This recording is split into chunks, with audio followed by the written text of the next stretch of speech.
NaNoWriMo is nearly over. So what now?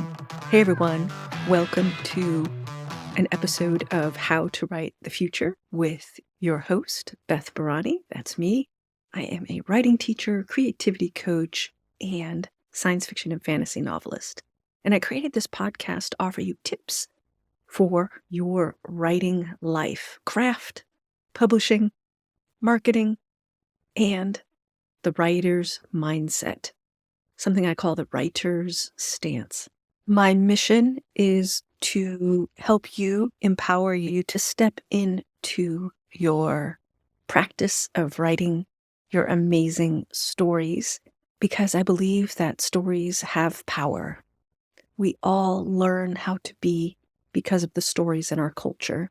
So I encourage you to inject your stories into the culture, because what we vision, we help make. So I have a different kind of episode for you today. It's me chatting with my husband, Ezra Barany, also a writer. And at the very end, I have a special message for you from, well, I'm just going to say a special message, not from me, not from Ezra. You'll have to stay tuned to the end. And congratulations, everyone who participated in NaNoWriMo. All right, here we go. All right, some tips you can do once you're finished with NaNoWriMo. Put your book aside. And Ezra, you were saying?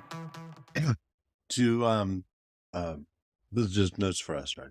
Yeah, but it's going to transcribe and I might use some of it. Okay. Why not? Yeah, sure. Yeah, keep it casual. Play with taglines. Do a search for how to write taglines and book blurbs online. Templates are fun, and play with it.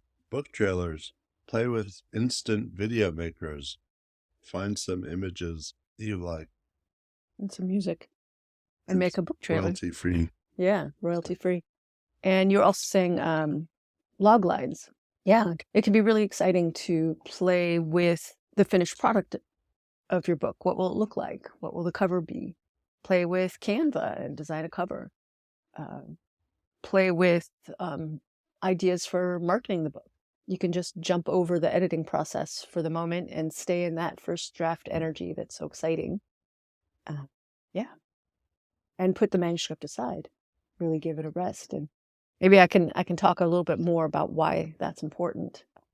Personally, I think it helps when you edit. You want to have distance from the work you edit so that you can make decisions that's best for the story and not be so attached to it.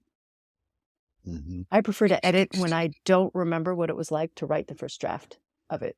And that, for me personally, is like a few months, easily. It depends. How about you? How much time do you need before you feel ready to edit a first draft? I usually forgot what I've done in 3 seconds. 1,000, 2,000. What is this? What? I've never seen this before. What the hell? And then I realized this is someone else's book I'm starting to read. No. Come on. That's just joking. Also, 2 to 3 months. 2 to 3 months for you too as well. Okay. Something like that. Yeah. So really the most important thing to do as NaNoWriMo is coming to a close is celebrate. December 1, celebrate. And if you're not done with your book, keep going. I mean, both you and I did write one novel in the span of 2 months, and I finished it on December 31st. And that turned out to be about a 85,000 word novel.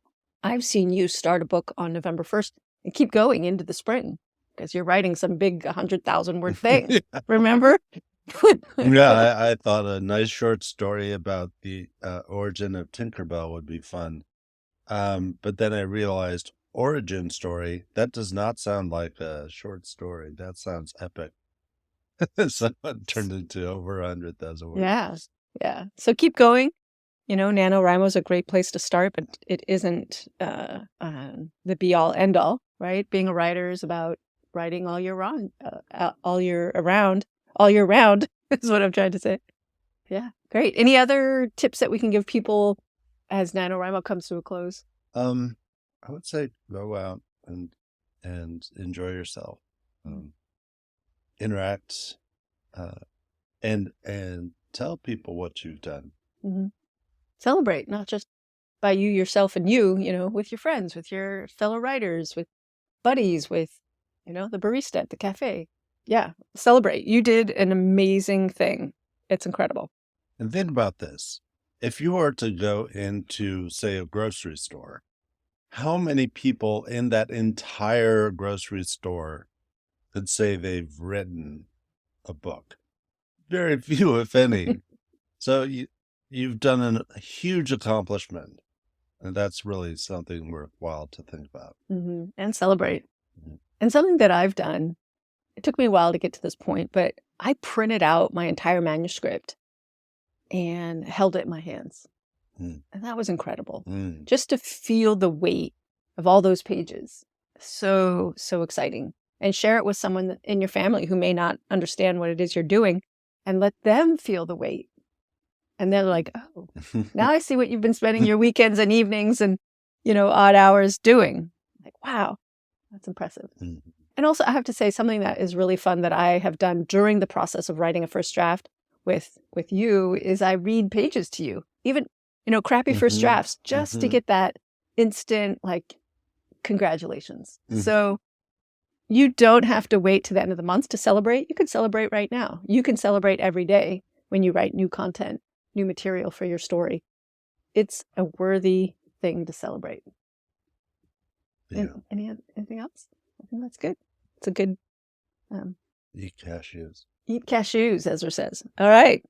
I have one more tip for you, and that's from our cat, Rocket. Say it again. Really? Say it again. What do you want? Okay. All right, everyone. That's it for now. So write long and prosper.